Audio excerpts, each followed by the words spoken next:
You are so sleazy. Yay! You think you can do anything you want and then lie about it, and we just have to take it, because what are we? Just a bunch of kids. Well, not this time. From now on, we're doing this our way. No lying, no cheating, fair is fair. All right. That's what you owe, and we're not turning ourselves in till we get it. Fair is fair. We didn't start this, we didn't mean it to happen, but we're not giving up till you pay. Fair is fair!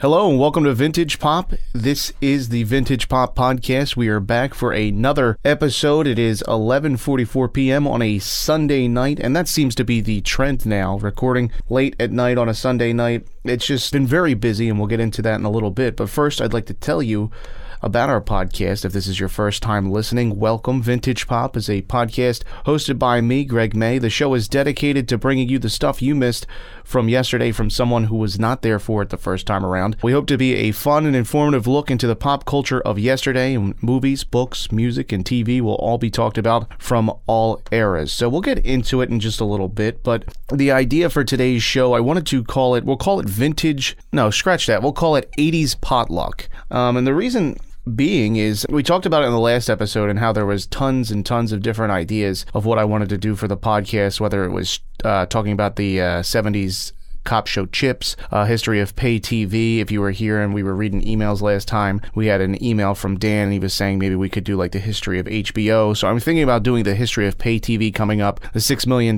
Man, maybe NBC at 50 years. Also, next week I'm hoping to do a show on Ernie Kovacs. Definitely, if you haven't ever heard of Ernie Kovacs, you should look into him during this week in the meantime, just so you can take a look at who he was. He was a big pioneer of television. He got started locally to where I live in the Philadelphia area. One of his first television programs was at the NBC affiliate in Philadelphia. He later moved on to New York, but we'll get all into that next week.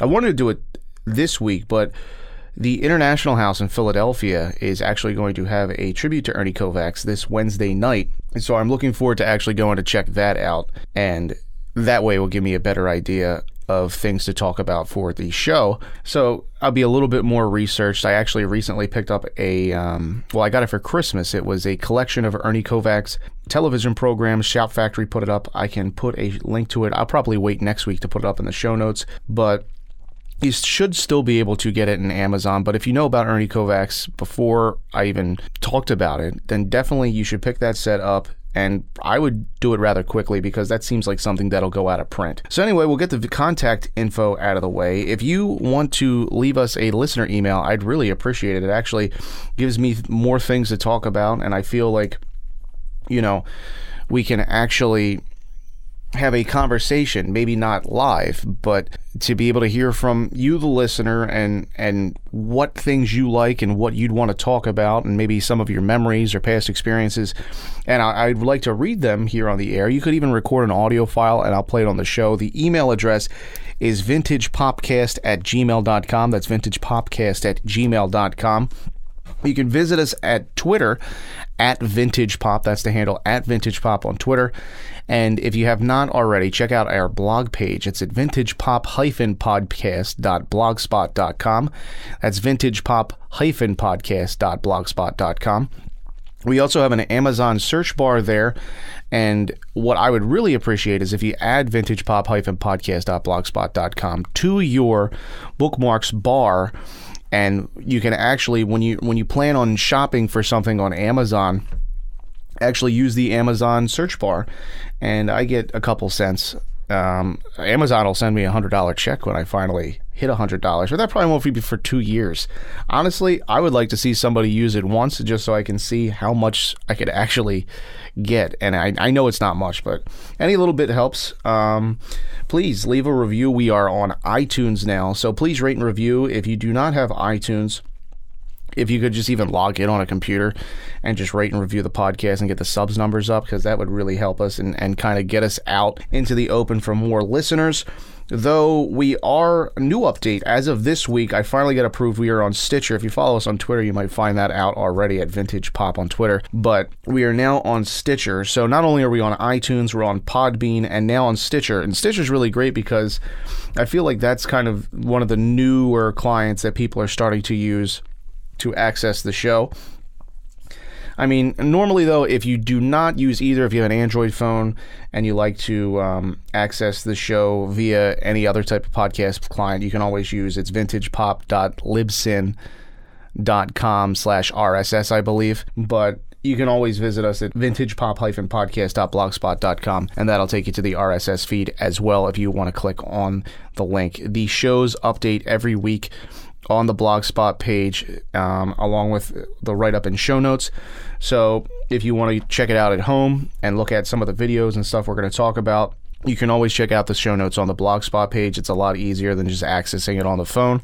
So anyway, we'll get right into it. The topic for tonight, I was going to call it 80's Potluck. And the reason being is I had a couple ideas of what I wanted to do for shows, and it really just came down to time. And I think that's one thing I'm going to struggle with, or trying to have to get over with doing a weekly podcast, and that's coming up with content.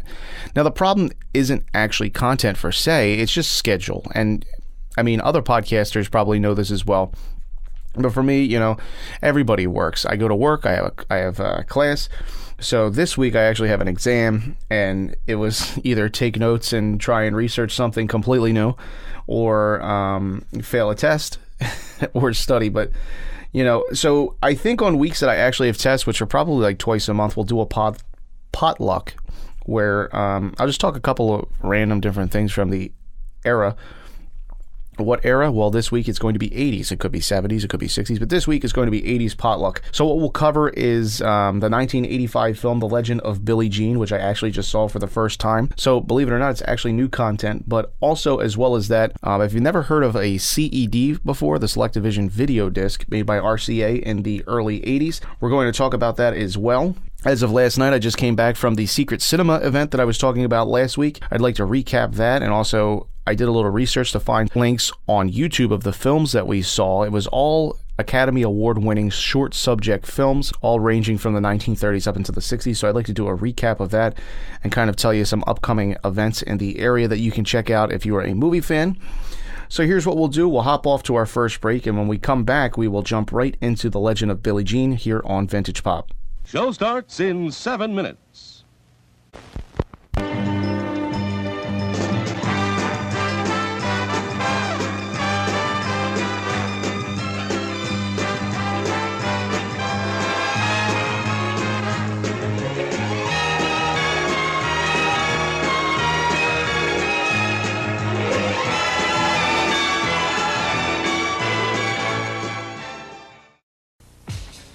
She was a fugitive to the police, a sensation to the media,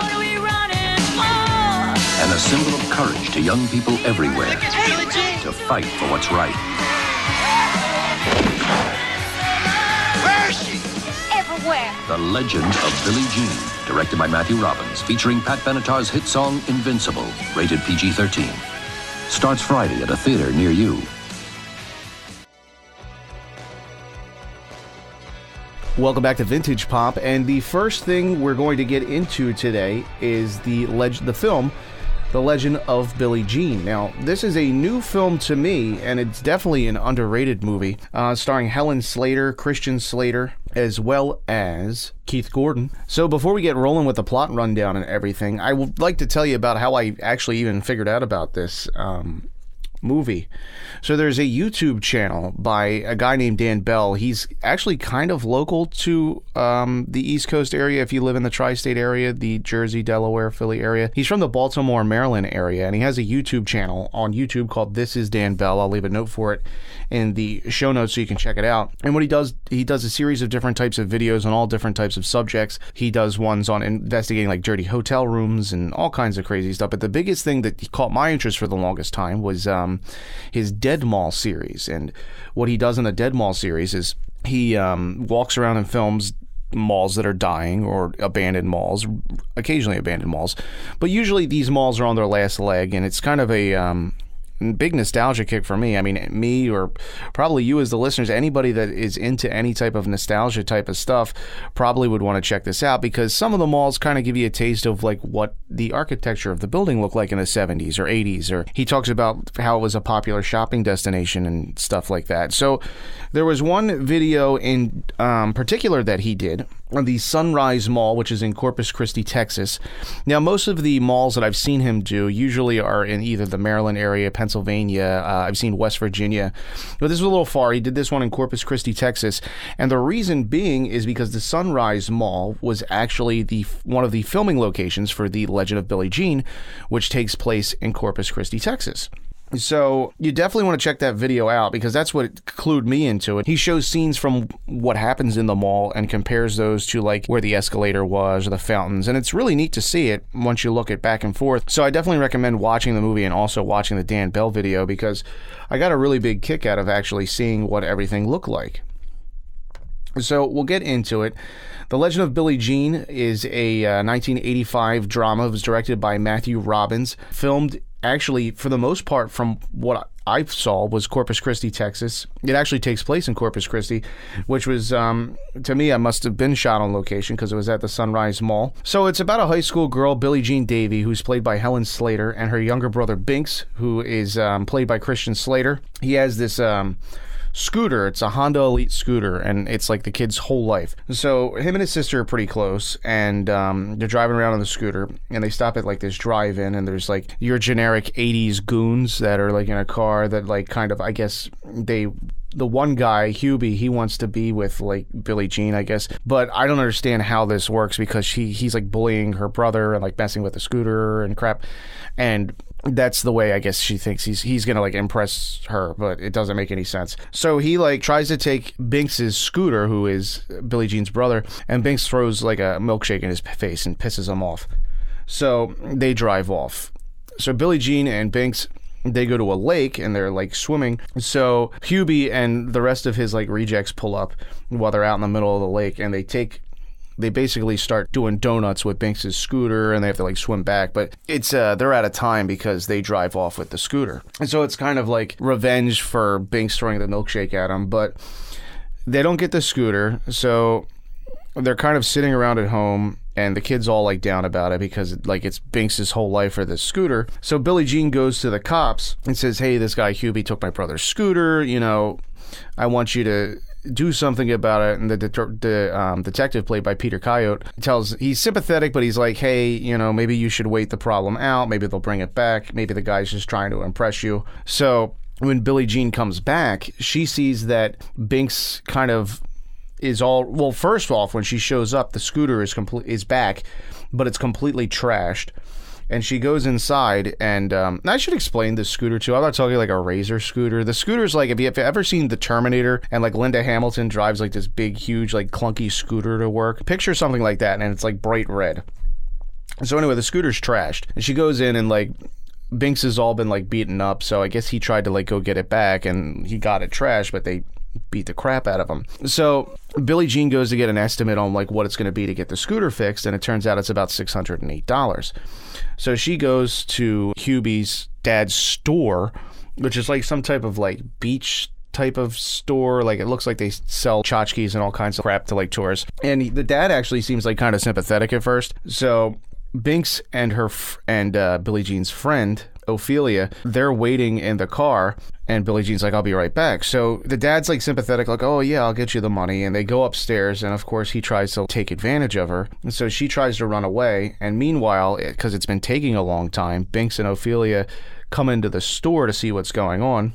Binks finds a gun under the counter, and they come in and see that Billie Jean and Mr. Pyatt, who's Hubie's dad, are kind of like struggling.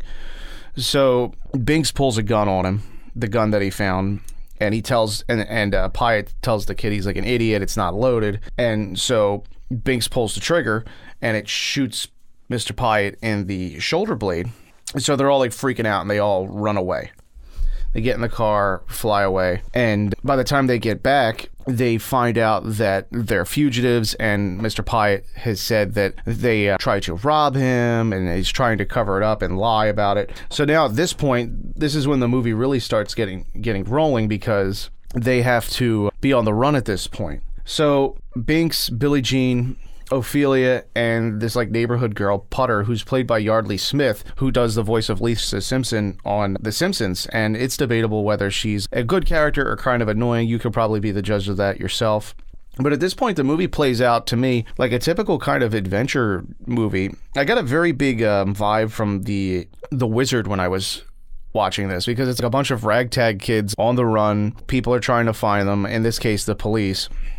And for the rest of the movie now, Billie Jean and company, they start going by the Billie Jean gang. They're trying to figure out how they can get away, but also kind of prove their innocence. So they get to the point, they finally get in contact with Detective Ringwald, the Peter Coyote character, and Billie Jean's like kind of saying how it's a mistake, and all they wanted is their $608 for the scooter, and fair is fair. So all she wants is the money and an apology from Mr. Pyatt. So Ringwald, the Peter Coyote character, he kind of sets up like, hey, all right, so we'll get you the money, we'll straighten it all out, just turn yourselves in. So she says she'll meet them at the mall, and as long as they have the money and she gets an apology, they'll all turn themselves in. So this is when the Sunrise Mall actually comes into play. She shows up, Mr. Pyatt is there, and there's cops all over the place.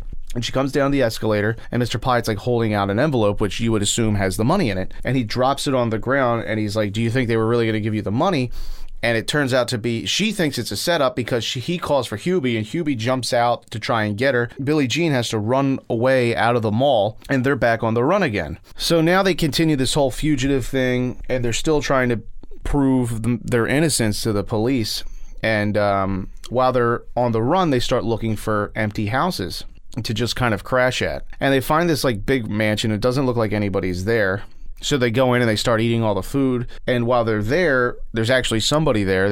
This guy Lloyd, who lives there. He's a kid like their age. His dad's like out of town, but he's like all into movies, and he has like a haunted house in his room. And the cool thing about that, if you've ever seen Christine or Weird Science, the guy that plays Lloyd is Keith Gordon. He's the main kid in Christine, and he also plays Jason Mellon in Back to School. But at this point, I should preface that everybody knows about what's going on at this point about Billie Jean. And all these crazy rumors are starting to come up, and hence the title, The Legend of Billie Jean. She starts to become a legend, her and her gang. So Lloyd believes their story and agrees to help them, but it turns out that he is the district attorney's son. So he's like, oh, this will be the perfect idea. We'll fake that I'm a hostage, and that way you can use me as a negotiating piece to try and prove your innocence. So before all that happens, though, since Lloyd is all into movies and stuff like that, he shows Billie Jean Joan of Arc on one of the TVs, and she kind of feels like this kind of connection to the Joan of Arc character. And since Lloyd has all these cameras, she asks him if they could film something to send to all the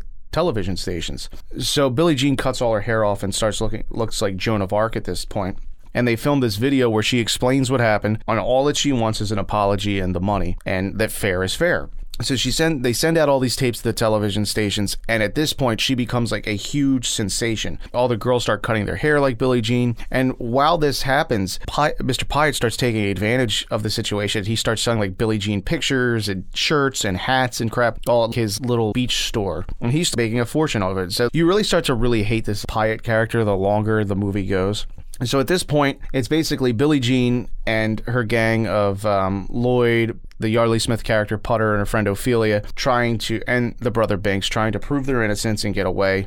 The Billie Jean gang eventually becomes a legend. It's funny to keep saying the legend because the movie's called The Legend of Billie Jean. But I mean, they really do like kind of have a connection with the young kids, and all the kids think like fair is fair. Like it's like this huge slogan for them. And there's a scene where Billie Jean gets spotted while they're out somewhere, and these group of kids say, "Can you help us?" And it's a scene where Billie Jean walks down the street in this neighborhood, and they come to a house where it turns out that this kid's kind of been getting smacked around by his dad. And she goes into the house to help him, and the guy realizes who she is, and he gets all scared about it, and she gets the kid out of this situation. So it's a really cool movie because I don't want to give the ending away, even though you've seen in movies like this, you kind of can predict how it goes. Over the course of it, Billie Jean and Lloyd, they develop a relationship, but it's really cool because Billie Jean becomes this whole big thing.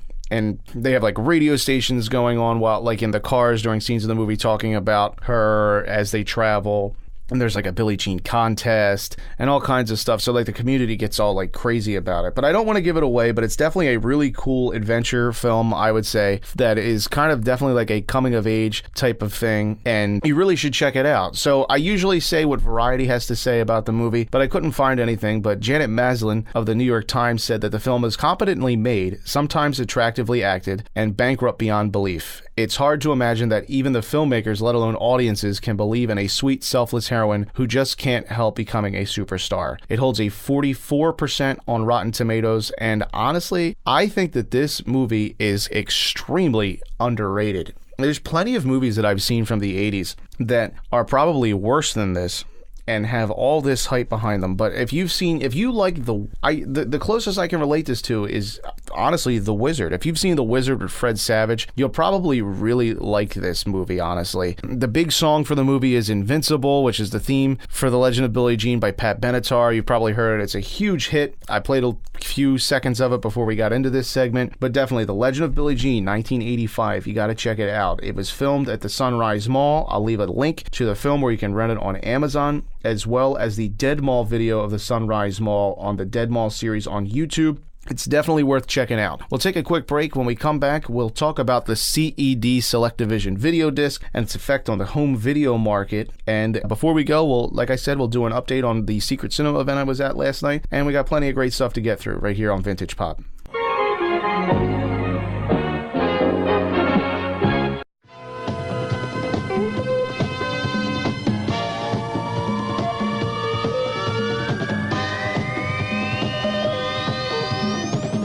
The following program is a special presentation from Home Box Office. Instead of having one of those ordinary neighborhood parties, we're having something better, a movie party. With our RCA video disc player and video discs. Just flip a switch, and on our TV, we see Goldfinger, Grease, The Black Stallion, Star Trek, Ordinary People, Patton, The Pink Panther, Peanuts, and 100 more, starting as low as $15. And the player costs less than $500. All right! Bring the magic home of RCA. Welcome back to Vintage Pop, and the next thing we're going to be talking about is the CED, the RCA CED Select Division video disc. And before we get into it, I just wanted to say, the greatest thing about this podcast is that it's not just tied down to movies, even though we've definitely talked about movies a lot, and movies is a big passion of mine. But the coolest thing about the Vintage Pop formula is that you can talk about anything. You can talk about TV shows, you can talk about movies, you can talk about music, and in this case, a vintage product, a vintage video format, which is the RCA Select Division video disc. So before we get into what a CED is, I want to tell you how I found out about it. So when I was in high school, I was probably a junior, so this was probably around 2007 or 2008. A friend of mine first told me about laser discs. And that's a whole nother topic we could get into at another time. But the point of this was that he got a Laserdisc player because he was looking for a Beatles documentary called Let It Be. Let It Be, we all know, is one of the final Beatles albums that they worked together on before the breakup of the Beatles. And at this time, this was one of those things, and I believe it's still not on DVD or Blu-ray, but it was one of those documentaries that you could only find on either Laserdisc or CED. There was no VHS of Let It Be. There's no DVD of Let It Be. There's no Blu-ray of Let It Be. And the reason being is because the Beatles members did not want that released, because the documentary really shows the breakdown of that group. But the highlight of it is they do a concert on the roof of Apple Records, I believe. So if I can find a link of it on YouTube, I'll add it. I've actually never even seen it to this day, which is crazy. But the reason being is because the Laserdisc goes for $400. So we would always see this other disc format that had it on CED. It was CED, and it was significantly cheaper. And you're probably wondering, why haven't I not bought it yet? I mean, it's a $30 or $40 disc, but I do have a CED player, so it might be something I should actually pick up. So we'll get into what CEDs are, and the CED is short for capacitance electronic disc. And a CED is an analog video disc playback system that was developed by RCA, in which video and audio could be played back on a television set using a special needle and a high-density groove system, which is really similar to vinyl records.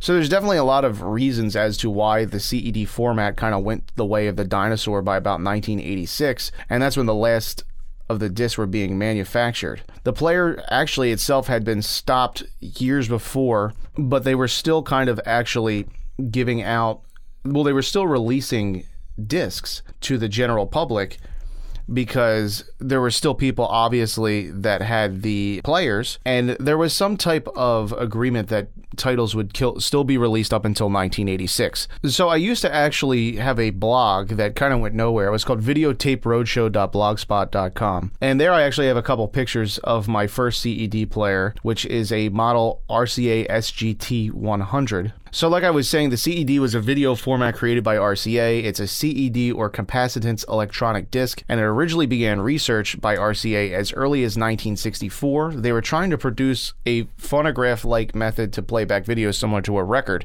but actually they had this technology down by 1972, and it was perfected enough to actually record and play back about 10 minutes of an episode of Get Smart. But it wasn't perfected for commercial use yet, and that didn't actually happen until 1981. So the way a CED in the player works is that the CEDs are actually in a protective caddy, and I always try to explain it to people. If you ever had a PSP console, they used to have these UMDs and they were in protective cases. So it's kind of like similar. Think that. And actually, if you see this blog post, you can see kind of when I first picked up my first CED lot, which was actually about a year ago. So the caddies are what protect the disc from actually mishandling. They did not want you to actually touch the disc because there's some type of grease around what is a polyurethane disc, and when inserted into the player, the disc stays in the player and you pull the caddy out. So you have it in a load position, you put this caddy in the machine and you pull it out, the disc goes in, you move it up to play, and a diamond tip stylus actually goes and reads the grooves, very fine grooves in these records, and that's how the movie is played. So some of the big reasons is why it failed. There was a number of reasons. VHS and Betamax, obviously, for one, could record television and the playback in much more reliable manner. And I can tell you from experience, I've had 5 CED players altogether since I started collecting CEDs about a year ago. 2 of them worked. Now we're down to 1 that works, and I have about 230 discs. So think about a record, and if it gets a scratch in it or gets some dust in it, it starts to skip. The music skips. It doesn't work already. Imagine what that's like with a video. So the big problem of these is the quality of playback and the reliability would go down massively, just because of the fact that there might be some dust on it, or there's a scratch in it, or if you stack too many CED caddies on top of one another, it can actually crush the grooves. So like I was saying, VHS and Betamax, for one, could record television and play back the TV in a much more reliable manner. CED could not record.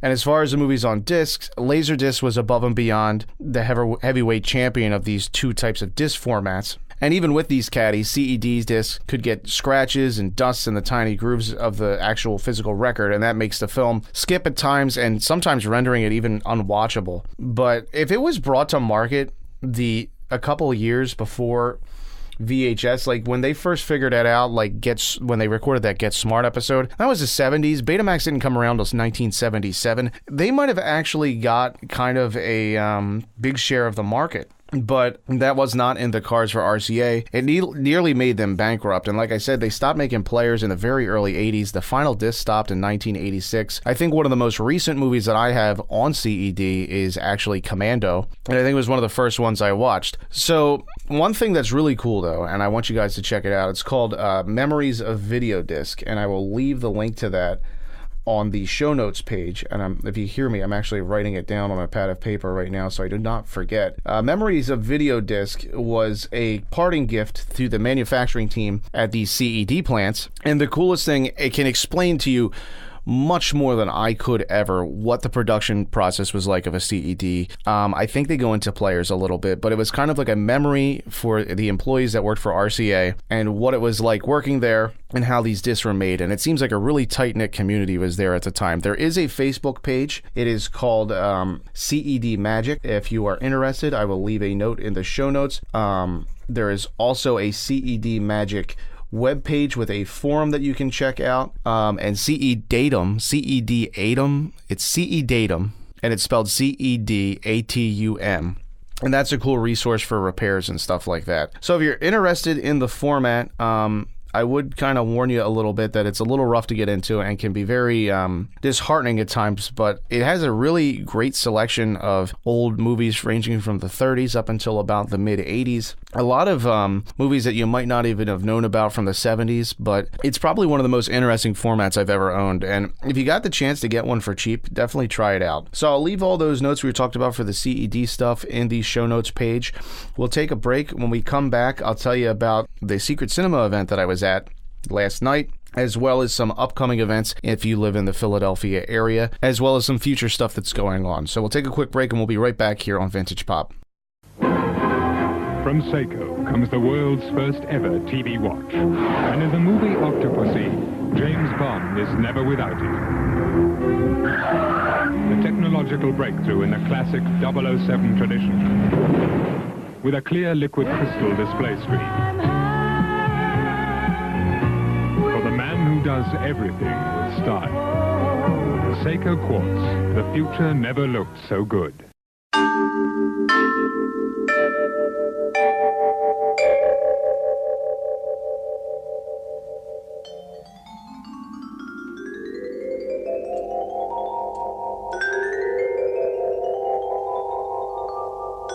Welcome back to Vintage Pop. So I wanted to give you a recap of the event that I was actually talking about last week, the Secret Cinema event that was called Secret Cinema Oscar-winning shorts 1932 to 1968.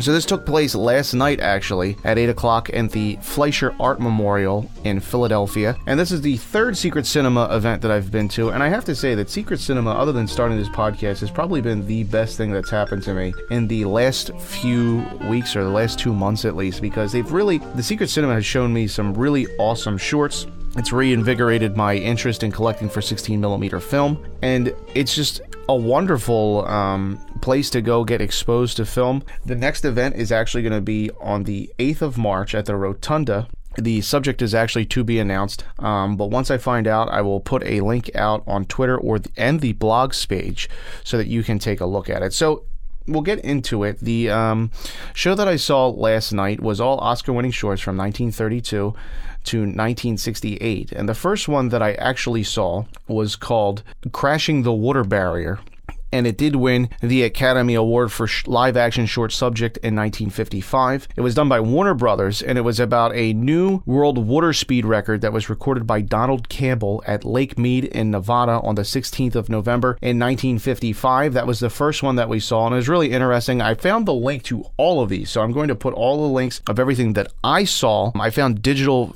versions of them on YouTube and Vimeo and archive.org that you can actually go and check out all of this, especially since if you've missed it or you're not in the area for it, you can definitely check it out. The next film, I should say, that we saw was called Happy Anniversary, which won the Academy Award for a short subject in 1963. It is a French comedy by Pierre-État. If I'm saying that wrong, I apologize. He actually has a Criterion box set out, with a collection of his short films, which I will also leave in the notes. Once you've seen Happy Anniversary and you're curious to see more, I know I am, you can very well check it out there. After that, we saw a short film which was my favorite called Glass, which was a Dutch film from 1958. There's a beautiful 4K video of it on YouTube that you have to check out. It's about a 10-minute film about glass making with a wonderful a wonderful jazz score. And it shows people blowing glass and glass being made in a bottle plant. It was really, really neat to see. After that, we saw an Academy Award-winning short by Saul Bass. And Saul Bass, you might know, who did title sequences for Alfred Hitchcock, such as Psycho and Vertigo. He did the title sequence to the original Cape Fear, as well as the remake of Cape Fear, and he's known for some really cool visuals, but he did an Oscar-winning short called Why Man Creates, and that will also be shown in the show notes. After that, we were treated to Mel Brooks with The Critic in 1963, and there was actually, it went on for about 2 hours, and there was wonderful films. It was one after another. The last two was one done by Jacques Cousteau called The Golden Fish. All of these are going to be in the show notes. I'll say it again. And the final film that we saw was a Laurel and Hardy short, The Famous Music Box. That is the only one I couldn't find, but you've probably seen it, and if not, you can probably find it in a Laurel and Hardy collection. But I very much enjoyed myself. It was I don't want to say it was the best secret cinema event I've been to, because they've all been great, but it was definitely a wonderful event. The Fleischer Art Memorial in Philadelphia is a beautiful venue. It was where we were seated was the remnants of an old church that is connected to the Fleischer Art Memorial, and it really made for an interesting aesthetic while we watched the films. You really got to come out to one of these events if you're local to the Philadelphia area and you enjoy film. Like I said, the next event is going to be at the Rotunda on Walnut Street in Philadelphia. I believe it's going to be a feature-length film. That's going to be Thursday, March 8th. So that's right around the corner. So before I go, I'd like to tell you a couple upcoming events if you're in the area. I definitely would like to meet any of the listeners that are local to the Philadelphia area that would like to say hi. There's going to be a VHS swap if you're a VHS collector, or if you're just interested and want to stop by and have a drink and say hi. There is a VHS swap that's going to be at Tattooed Moms on South Street in Philadelphia. That's going to be the 3rd of March, this coming Saturday, between 2 and 6 p.m. Speaking of the next show that I wanted to do on Ernie Kovacs, the screening on the tribute to Ernie Kovacs will be on the 28th, this Wednesday, at the Lightbox Film Center in Philadelphia. That's at the International House in University City. That's going to be taking place at 7 p.m. That's going to be this Wednesday, the 28th. And the big one on the calendar, April 13th, at the Lightbox Film Center in Philadelphia at 7 p.m., a 35mm Italian dub print of Suspiria with English subtitles. It's a very rare print. It's going to be beautiful and a wonderful opportunity to check that out, and I'm really looking forward to it. And as I said, the next Secret Cinema event is going to be on the 8th of March at the Rotunda, and as soon as I figure out what that is, I'm on the mailing list, and there's going to be a couple really good events coming up within the next couple of weeks, all in the month of March, that you'll want to check out, and I can do a whole blog post once I figure out what those dates are, and I'll leave them on the blog page. So plenty of cool things to get to coming up along the way. Our next show, as I said, will be on Ernie Kovacs. So if you do not know who he is, definitely look him up in the meantime. He's definitely a great entertainer, a landmark pioneer in television local to the Philadelphia area when he got his start on a local affiliate on an NBC station. And we'll get the contact info out one more time. Of course, if you'd like to contact us, please email us at vintagepopcast@gmail.com. It'd just be nice to hear from you that you're listening to the show. Tell us what you like, tell us what you don't like, and I appreciate all the feedback, and it's really great to actually interact and maybe have a conversation with others that are interested in great vintage things. We are Vintage at Vintage Pop on Twitter. That's Vintage Pop on Twitter at Vintage Pop. Don't forget the blog page where I'm going to be posting more details of some upcoming events. It's vintagepop-podcast.blogspot.com, vintagepop-podcast.blogspot.com. Don't forget, we are on Stitcher, Podbean, and the big one, iTunes. Please subscribe and leave us a review and a rating. It really helps us out. And add the podcast blog page to your search bar, vintagepop-podcast.blogspot.com, and use our Amazon search bar for all of your shopping conveniences. And hopefully we see you at the VHS swap at Tattooed Moms this coming Saturday at 2 o'clock in the afternoon. So Ernie Kovacs up next week. I'm really looking forward to going to see that tribute to him at the Lightbox Film Center at the International House in Philadelphia. That's going to be this Wednesday, the 28th at 7 p.m. Love to see you there if you are interested in going as well. So my name is Greg May. This has been Vintage Pop, and we'll talk to you next time. Have a great week.